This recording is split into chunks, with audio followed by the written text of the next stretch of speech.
बिस्मिल्लाहिर्रहमानिर्रहीम। अस्सलामुअलैकुम नाज़रीन मोहतरम, आप देख रहे हैं आज तक न्यूज़ और मैं हूं समी। इससे पहले आप इस मिशन की 18 एक साथ सुन चुके हैं और अब किस नंबर 19 मुलाहिजा फरमाएं।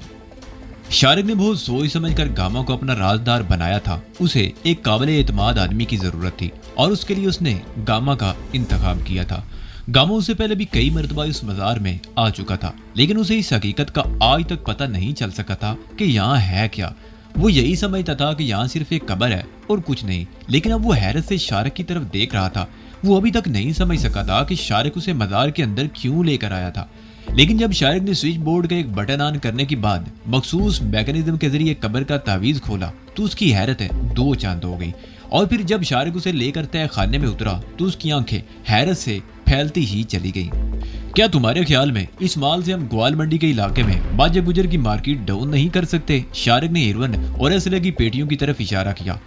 इस माल से ग्वाल मंडी तो क्या, हम पूरे लाहौर में उसका बेड़ा गर्क कर सकते हैं, गामे ने जवाब दिया। तुम सुबह मौलवी हमीद को यहाँ बुला लो, उससे सारा प्रोग्राम तय कर लेते हैं, शारिक ने कहा और उसे लेकर कमरे से बाहर आ गया। और आज से अपना धंधा भी शुरू कर दो, किसी गाहक को वापस नहीं जाना चाहिए। ठीक है शारिक बाबू, गामे ने कहा। इस तय खाने का राज छांगा और जीरे को मालूम था। तीसरा आदमी मैं हूँ और अब चौथे तुम हो, किसी और का इसका पता नहीं चलना चाहिए, शारिक ने कहा। फिक्र ही मत करो शारिक बाबू, गामे ने जवाब दिया। गामा अपनी जान तो दे सकता है, कोई राज फाश नहीं करेगा। दिन की रोशनी फैलने लगी थी। वो दोनों तांगे वाले से तांगे लेकर जा चुके थे और अब एक कोचवान अपना तांगा तैयार कर रहा था। ओए शेरे, गामे ने उसे आवाज दी। जा देख, होटल खुल गया होगा, चाय तो लेकर आ यार। अच्छा गामा जी, अभी लाता हूँ। कोचवान अपना काम छोड़कर बाहर चला गया।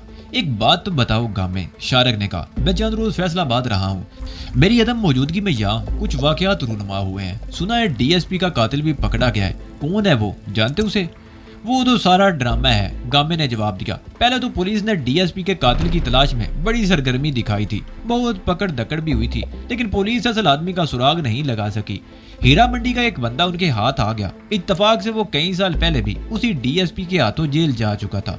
उस वक्त ये डीएसपी इंस्पेक्टर हुआ करता था। उस शख्स ने पकड़े जाने के बाद ये इतराफ किया था कि जेल से रिहा होने के बाद वो डीएसपी पर कातिलाना हमला कर चुका था, लेकिन अपने मकसद में कामयाब नहीं हो सका था। उसके उस बयान के बाद पुलिस ने उसी पर कत्ल का इल्जाम भी लगा दिया। पुलिस ने तो अभी तक उसे अदालत में भी पेश नहीं किया, अभी तो उससे मजीद पूछगछ हो रही है। शारिक ने कोई जवाब नहीं दिया। यह सूरत कोई इत्मीनान बख्श नहीं थी, लेकिन बहरहाल उसके लिए परेशानी की बात भी कोई नहीं थी। वो इतना लापरवाह भी नहीं था कि धोखे में मार खा जाता। लाहौर में रहते हुए वो सूरत पर निगाह रख सकता था। तकरीबन आधे घंटे बाद वो कोचवान चाय लेकर आ गया। उसने चाय के बर्तन उनके सामने रख दिए। गामे उस्ताद, वो गामे की तरफ देखते हुए बोला, अपने धंधे का क्या होगा? सिर्फ कोचवानी पर तो गुजारा नहीं होता ना। अब कुंजी शारिक बाबू के पास है, गामे ने जवाब दिया। मैंने बात कर ली है, आज शाम को तुम लोगों को माल मिल जाएगा। खैर हो शारिक बाबू की, कोचवान ने कहा। कई दिन से धंधा ही नहीं हो रहा, पुलिस वाले अलग तंग कर रहे हैं, उन्हें क्या पता कि हम किस स्यापे में पड़े हुए हैं। आज शाम को ले जाना, शारिक ने कहा। अभी तुम तांगा लेकर कहाँ जाओगे? गामे ने पूछा। स्टेशन जाऊंगा जी, कोचवान ने जवाब दिया। अपना फेरा तो उधर ही का होता है, स्टेशन से दरबार और दरबार से स्टेशन। ग्वाल मंडी से होते हुए चले जाओ, मौलवी हमीद को यहाँ भेज देना, कहना फौरन आ जाए सारे काम छोड़कर, गामे ने कहा। अच्छा जी, मैं जाते हुए पैगाम दे दूंगा, कोचवान ने जवाब दिया। शारिक और गामा चाय पीने लगे। तवीले में अब आमदोरफ्त शुरू हो चुकी थी। कोचवान आते और अपने तांगे तैयार करके ले जाते। गामा थोड़ी देर बाद उठकर बाहर चला गया। आमतौर पर वो भी तांगा चलाया करता था, लेकिन छांगे के भरने के बाद उसने तांगा चलाना छोड़ दिया और ज्यादा वक्त शारिक के साथ ही रहता। इस वक्त सूरज निकल रहा था। शारिक हाउस के करीब खड़ा हैंडपंप से मुंह हाथ धो रहा था। उसने प्रोग्राम ये बनाया था कि मौलवी अमीर से मिलने के बाद घर जाएगा। फैसलाबाद से वापस आने के बाद भी वो घर नहीं गया था और ना ही उसने सोहेल की तरफ चक्कर लगाया था। छांगा की मौत के बाद वो कुछ इस कदर मसरूफ रहा था कि यहाँ से निकलने का मौका ही नहीं मिला था। तवीले में भी आज वो पहली रात ही सोया था। रात को वो मासी मेरा के मकान पर ही रहा करता था। मासी मेरा के बारे में गामा से उसे मालूम हुआ था कि वो छांगे की मुंह बोली बहन थी। 10-12 साल पहले मेरा ने उस पर कोई एहसान किया था। छांगा ने उसे अपनी बहन बना लिया था और जब तक जिंदा रहा उसे बहन ही की तरह समझा। मेरा बेवा हो चुकी थी। उसका सिर्फ एक बेटा था जो एबटाबाद के स्कूल में जेर तालीम था और वहीं रहता था। वो सिर्फ छुट्टियों ही में आया करता था। महीने में एक मरतबा मेरा उसे मिलने के लिए चली जाया करती थी। ये मकान भी छांगे ही ने मेरा को खरीद कर दिया था और छांगा उस मकान को अपने खुफिया ठिकाने के तौर पर भी इस्तेमाल करता था। पहले तो उसका ये ठिकाना वाकई खुफिया था, जीरे के अलावा किसी को इसका इल्म नहीं था।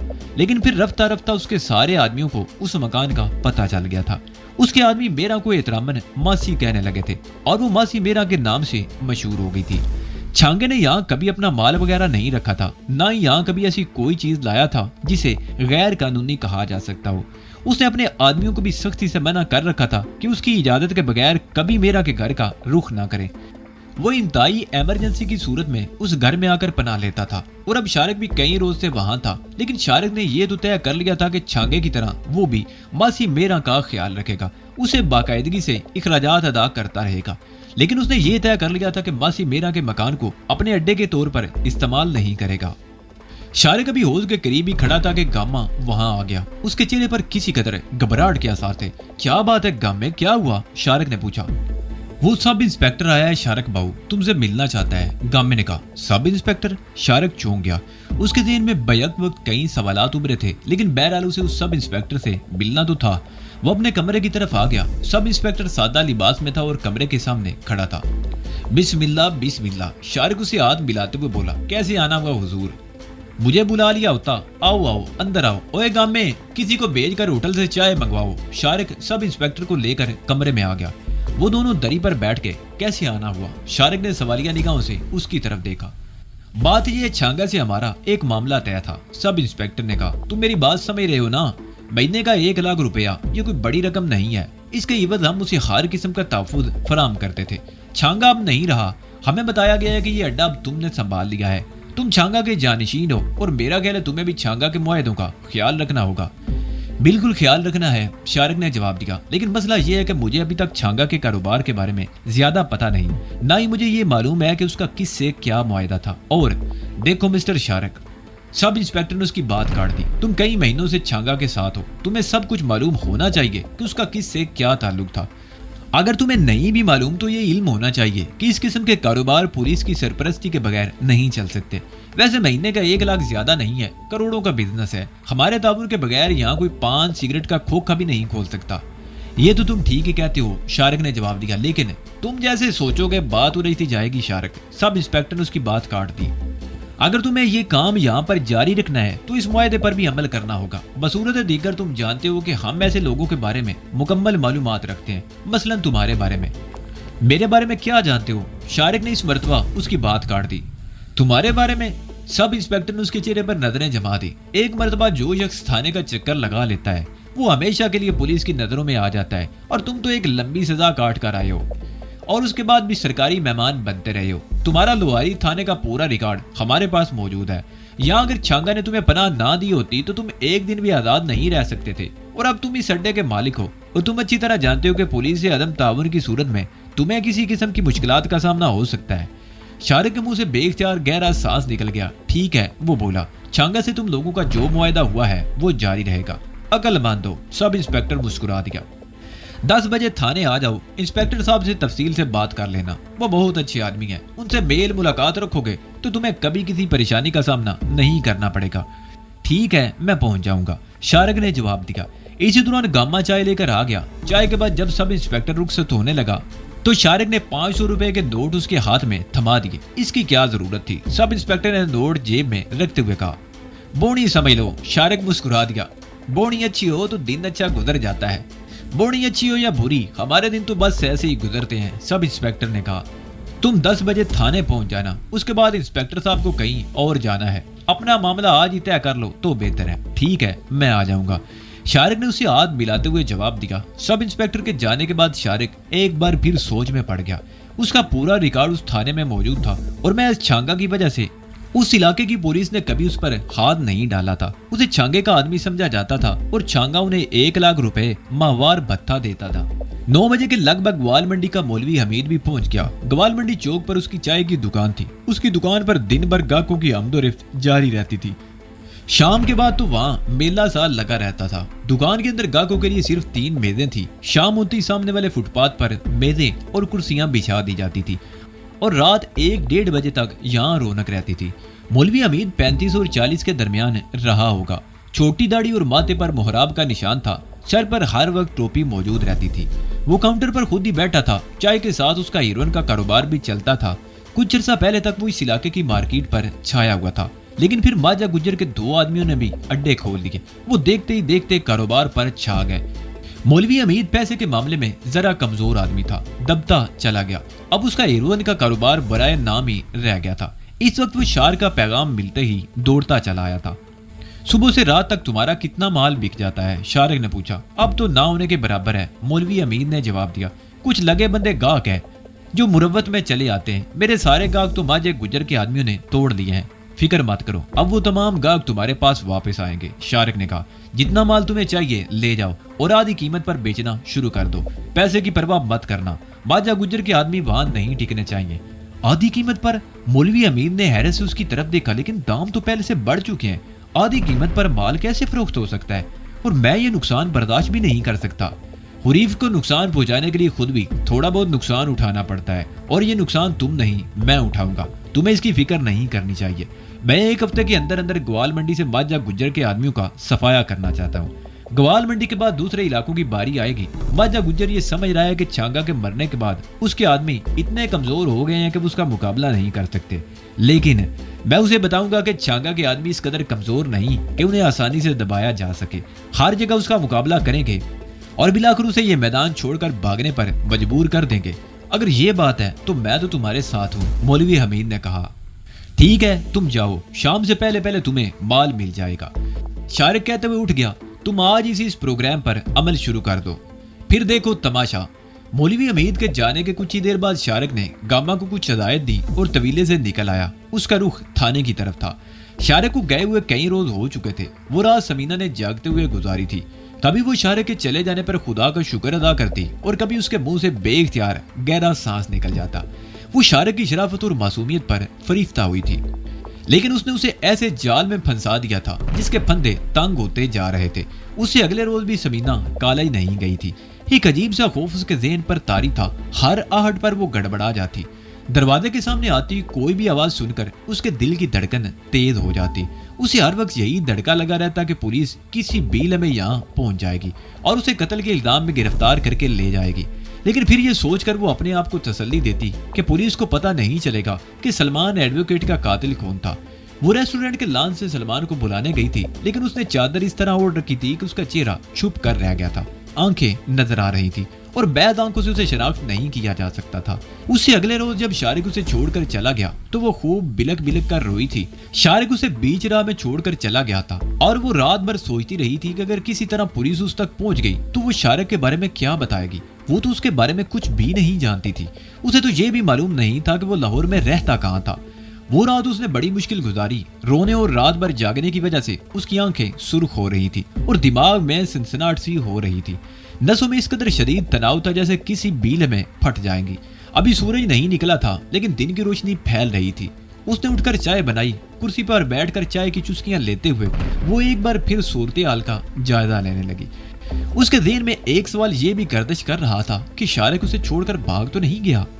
शारिक की शराफत की वो अब भी कायल थी। तमाम तर मौके होने के बावजूद शारिक ने कोई फायदा नहीं उठाया था। कम से कम 2 मरतबा ऐसा मौका भी आया था कि उसने अपने आप को शारिक की आगोश में गिरा दिया था, मगर शारिक या तो बेवकूफ था या औरत के बारे में कुछ भी नहीं जानता था, और या फिर वाकई वो इस कदर शरीफ था कि जवान औरत को अपनी आगोश में पाकर भी उसने शराफत का दामन हाथ से नहीं छोड़ा था। लेकिन जरूरी तो नहीं कि हर मर्द के दिल में यही हवस हो। बाद लोग दूसरे तरीकों से भी औरत की मजबूरी और बेबसी से फायदा उठा लेते हैं। पहली रात शारिक महज इत्तफाक से उसके घर में पहुंच गया था। वो पुलिस से बचना चाहता था। उसने गन पॉइंट पर उसे यरगमाल बना लिया था, और जब उसे पता चला कि वो यहाँ बिल्कुल अकेली है तो शराफत का मुजाहरा करके उसका एतमाद हासिल कर लिया। और जब पुलिस समीना को पकड़कर ले गई तो उसका कदन बनकर पहुंच गया और फिर उसे एक ऐसे जाल में फंसा दिया जिससे निकलना उसके लिए मुमकिन नहीं था। हो सकता है उसका असल मकसद ही ये हो कि अपने दुश्मन सलमान को कत्ल करने के लिए उसे किसी साथी की जरूरत हो। उस लिहाज से उसका मकसद पूरा हो गया था और वो उसे छोड़कर चला गया था। समीना ये सब कुछ सोच तो रही थी, लेकिन उसका दिल नहीं मानता था कि शारिक उसे छोड़कर चला गया हो। बाहर गली में लोगों की आमदोरफ्त शुरू हो गई थी। समीना उठकर बाथरूम में चली गई। मुंह पर ठंडे पानी के छींटे मारने से उसके आवाज किसी कदर बहाल हो गए। पहले उसने सोचा कि बिस्तर पर जाकर लेट जाए, लेकिन फिर कॉलेज जाने की तैयारी करने लगी। कल भी वो नहीं गई थी, आज भी ना गई तो प्रिंसिपल के सामने जवाबदेही करनी पड़ेगी। उसने नाश्ता किया, लिबास बदलकर तैयार हुई। वो अपना नोट्स वाला रजिस्टर उठाकर दरवाजे की तरफ बढ़ना ही चाहती थी कि उसे यकायक महसूस हुआ जैसे जमीन पैरों के नीचे से निकली जा रही हो। वो अगर जल्दी से करीब पड़ी हुई कुर्सी का सहारा ना ले लेती तो यकीनन गिर पड़ती। रजिस्टर उसके हाथ से छूटकर नीचे गिर गया। वो दोनों हाथों से कुर्सी थामे खड़ी रही। उसे हर चीज घूमती हुई महसूस हो रही थी, और जब ये गर्दिश जरा कम हुई तो आंखों के सामने तारीकी सी फैलने लगी। वो कुर्सी छोड़कर लड़खड़ाती हुई पलंग पर आन गिरी और सर को दोनों हाथों से थामकर आंखें बंद कर ली। उसे बुरी तरह चक्कर आ रहे थे। उसने सर को मजबूती से थाम रखा था। दिमाग की नसें फटती हुई सी महसूस हो रही थी। अपने इर्द गिर्द की हर चीज गर्दिश करती हुई महसूस हो रही थी। पलंग यूं घूम रहा था जैसे बमर में फंसी हुई किश्ती गर्दिश करती हुई लहरों के कुएं में धंसती जा रही हो। उसने आंखें बंद कर ली। वो अपने आप को डूबता हुआ महसूस कर रही थी, साथ ही उसका ज़हन तारीकी में डूबता चला गया। वो अंधाधुंध भाग रही थी। उसके चारों तरफ तारीकी थी। घटाटूप अंधेरा दिखाई कुछ भी नहीं दे रहा था। वो बस दौड़ रही थी उन खूनी बेड़ुओं से बचने के लिए जो सर निकाले हुर्राते हुए उसके पीछे दौड़ रहे थे। वो दौड़ते दौड़ते रुक गई। तारीकी में चमकती हुई सुर्ख आंखों ने उसका रास्ता रोक लिया। वो भेड़िए थे। उसने पीछे देखा, वहां भी खूनी भेड़िए थे। सुर्ख जबाने निकाले उसकी तरफ लपक रहे थे। हर तरफ भेड़िए उसका रास्ता रोके खड़े थे। उसके कानों में सीटियां सी बजने की आवाजें सुनाई देती जा रही थी। उसने दोनों हाथ कानों पर रख लिए। वो चीखना चाहती थी। उसकी आवाज सीने में घुट कर रह गई थी। सीटियों की आवाज तेज से तेज दर होती जा रही थी। उसके कानों के पर्दे फटे जा रहे थे। वो आवाज उसके दिमाग पर हथौड़े बरसाने लगी थी और उसके मुंह से हल्की सी चीख निकल गई। उसने आंखें खोल दी और बदहवास सी होकर इधर उधर देखने लगी। उसका जिस्म पसीने में शराबूर हो रहा था। दिमाग में अब भी हथौड़े बरस रहे थे और सीटियों जैसी तेज आवाज सुनाई दे रही थी। अब दड़दड़ाहट की आवाज भी उसमें शामिल हो गई थी। वो एक झटके से उठ खड़ी हुई। ना तो वैराना था, ना ही तारीकी और ना ही खूनी भेड़िए। दिन की रोशनी थी जो खिड़की के अंदर भी आ रही थी। बाहर दरवाजे की घंटी बज रही थी और साथ ही दरवाजा दड़दड़ाया भी जा रहा था। समीना को एक बार फिर अपना दिल सीने में डूबता हुआ महसूस होने लगा। उसके ज़हन में सबसे पहले पुलिस का ख्याल उभरा था। शायद पुलिस को सलमान के कत्ल का पता चल गया था और वो लोग उसे तलाश करते हुए यहाँ पहुंच गए थे। समीना ने इधर उधर देखा। दरवाजा बदस्तूर दड़दड़ाया जा रहा था और घंटी भी बजाई जा रही थी। समीना की नजरें कमरे की अकबी खिड़की पर थी। उस खिड़की के पीछे तकरीबन 5 फुट चौड़ा रास्ता था और उसके साथ पीछे वाले मकान की दीवार थी। उसने एक लम्हे को यह सोचा कि खिड़की की तरफ निकलकर अकबी दीवार फांद कर पिछले मकान में कूद जाए, लेकिन उसी लम्हे बाहर से एक आवाज सुनाई दी, मिस समीना दरवाजा खोलिए, मैं फकीर हुसैन हूँ। ये आवाज और ये नाम कुछ जाना पहचाना सा लगा और फिर दफातन वो उछल पड़ी। ये उनके कॉलेज के पीएन फकीर हुसैन की आवाज थी। वो पलंग से उतरकर नंगे पैर दौड़ती हुई दरवाजे के करीब गई। दरवाजा खोलने से पहले उसने खिड़की से झांक कर देखा। गेट के बाहर कॉलेज का चपरासी फकीर हुसैन खड़ा था। उसके साथ कोई और भी था। समीना दरवाजा खोलकर बाहर आ गई। उसने गेट खोला और फकीर हुसैन को अंदर आने के लिए कहकर तेजी से वापस आ गई। फकीर हुसैन के साथ समीना की सामने वाली पड़ोसन आसिया भी अंदर आई थी। उस वक्त समीना कुर्सी पर बैठ चुकी थी। उसका जिस्म अब भी पसीने में शराबूर था। अरे समीना बीबी, आसिया जल्दी से उसके करीब पहुंच गई। क्या हुआ तुम्हें? ये क्या हालत बना रखी है तुमने अपनी? तबीयत ठीक नहीं, कल सारा दिन बुखार रहा, रात को भी बुखार था, समीना ने जवाब दिया। और तुम्हारा वो कजन, वो कहाँ है? किसी डॉक्टर को बुला लिया होता, आसिया ने कहा। वो तो कल ही लाहौर चला गया था, समीना ने जवाब दिया। फिर फकीर हुसैन की तरफ देखते हुए बोली, क्या बात है फकीर हुसैन, तुम कैसे आए? मैडम ने भेजा है जी, फकीर हुसैन ने जवाब दिया। आप कल भी कॉलेज नहीं आई थी। तुम देख रहे हो मेरी तबीयत ठीक नहीं है। मैं 2 दिन की रुखसत की एप्लीकेशन लिख देती हूँ, मैडम को दे देना, समीना ने कहा और एक कागज लेकर एप्लीकेशन लिखने लगी। ठीक है जी, मैं बता दूंगा कि मैडम को। फकीर हुसैन ने कागज तय करके जेब में रख लिया। समीना बीबी, तुमने कुछ खाया भी है या नहीं? तबीयत इतनी खराब थी तो दरवाजे में खड़े होकर आवाज ही दे देती, आसिया ने फकीर हुसैन के जाने के बाद कहा। मैं तो सुबह कॉलेज जाने के लिए तैयार हुई थी कि यकायक चक्कर आ गया। उसके बाद मैं बिस्तर पर लेट गई, फिर मुझे कुछ होश नहीं रहा, समीना ने जवाब दिया। 3 बज रहे हैं, तुम लेट जाओ बिस्तर पर, मैं खाना बनाकर लाती हूँ। इतनी देर तुम्हारे पास आयशा को भेज देती हूँ, आसिया ने कहा और समीना को कुर्सी से उठाकर बिस्तर पर ले आई। आसिया के जाने के थोड़ी देर बाद उसकी बेटी आयशा आ गई। वो 14-15 साल की लड़की थी। समीना के पास बैठकर बातें करती रही। तकरीबन आधे घंटे बाद आसिया घर से खाना तैयार करके ले आई। समीना की तबीयत नहीं चाह रही थी, लेकिन आसिया ने जबरदस्ती खाना खिला दिया। आसिया 1.5-2 घंटे तक उसके पास बैठी रही। शाम से पहले समीना की तबीयत कुछ संभल गई। घर में उसे वहशत सी होने लगी थी। वो तैयार होकर अपनी एक दोस्त के यहाँ चली गई। उसका घर धोबी घाट के दूसरी तरफ डगलसपुरा में था। नाइला भी उसी के कॉलेज में लेक्चरर थी। वो इस वक्त घर पर ही थी। अरे समीना उसे देखते ही बोली, क्या हुआ तुम्हें? तुम 2 दिन कॉलेज नहीं आई और 2 दिनों में तुमने ये क्या हालत बना ली है? तबीयत ठीक नहीं थी, समीना ने जवाब दिया। घर में अकेले बैठे वहशत हो रही थी। सोचा थोड़ी देर के लिए तुम्हारे पास आ जाऊं। अच्छा किया तुमने, आओ मेरे कमरे में आ जाओ। नाइला उसे अपने कमरे में ले आई। समीना रात 11 बजे तक नाइला के पास ही रही। उसने रात का खाना भी वहीं खाया था। नाइला अपने छोटे भाई को साथ लेकर उसे घर तक छोड़ने आई थी। उस रात भी समीना को देर तक नींद नहीं आ सकी थी। उस पर अजीब सी वहशत तारी थी। शारिक का ख्याल बार बार उसके ज़हन में दर आता। वो बार बार सर को झटक देती। वो शारिक के ख्याल से पीछा छुड़ाना चाहती थी, उसे भूल जाना चाहती थी। वो कानून का मुजरिम था, वो कातिल था। उसे शारिक के ख्याल को भी अपने करीब नहीं फटकने देना चाहिए। दिल की नादानी उसकी तबाही का बायस बन सकती है। उसे अकल से काम लेना चाहिए। वो माशरे की एक मुअज़्ज़ज़ फर्द है। लोग उस पर एतमाद करते हैं। वो उस्ताद है। माशरे में उस्ताद का मुकाम तो बहुत आला और राफी होता है, लेकिन अगर लोगों को पता चल गया कि उसने एक मुजरिम को अपने घर में पनाह दी थी, एक कातिल को अपना कजन बताया था और उसके साथ एक शख्स को कत्ल करने में हिस्सा लिया था, तो उसकी जो जिल्लत और रुसवाई होगी उसका वो अंदाजा नहीं लगा सकती थी। लोग उस पर नफरीन करेंगे। उसकी वजह से दूसरे उस्तादों पर से भी वालिदैन का एतमाद उठ जाएगा। वो खुद किसी को मुंह दिखाने के काबिल नहीं रहेगी। खानदान वाले उसकी सूरत देखना भी गवारा नहीं करेंगे। हाँ, उसे सब कुछ भूल जाना चाहिए। अब भी वक्त है। शारिक के ख्याल को ज़हन से झटक देना चाहिए। ये शख्स एक तंग बगोले की तरह उसकी जिंदगी में आया था। उसे उस बगोले की लपेट में आने से बचना होगा। हाँ, वो शारिक को भूल जाएगी। उसके तसव्वुर को भी करीब नहीं फटकने देगी। सुबह जब वो बेदार हुई तो उसका जहन बिल्कुल साफ था और वो अपने आप को ताज़ा दम महसूस कर रही थी।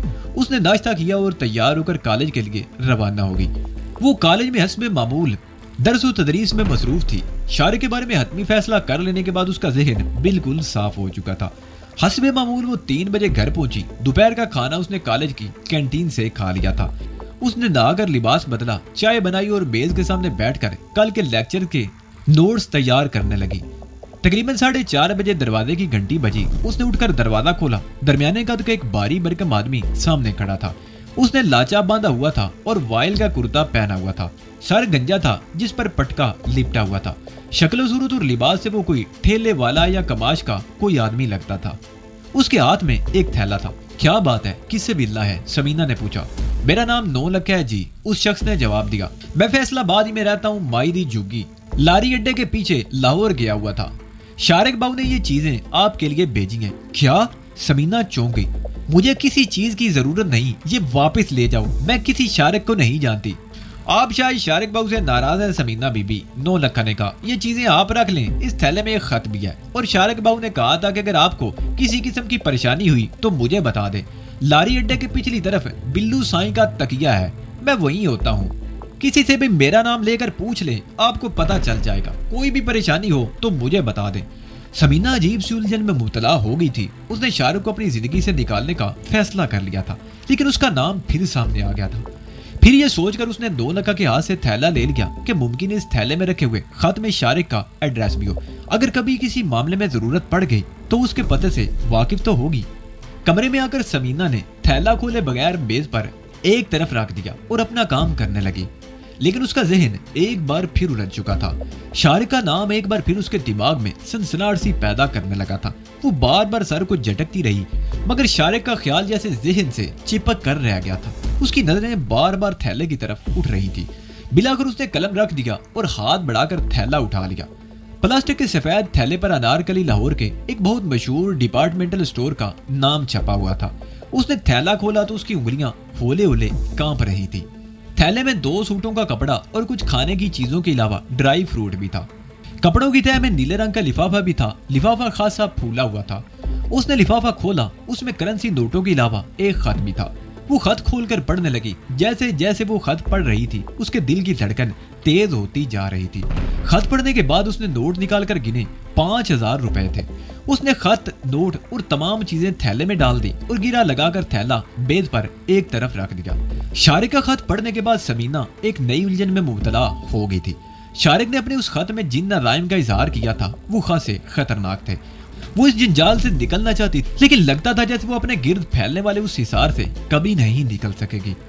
शारिक ने उस खत में यह भी लिखा था कि वो 3-4 दिन बाद आएगा, लेकिन समीना ने तय कर लिया था कि वो उससे नहीं मिलेगी।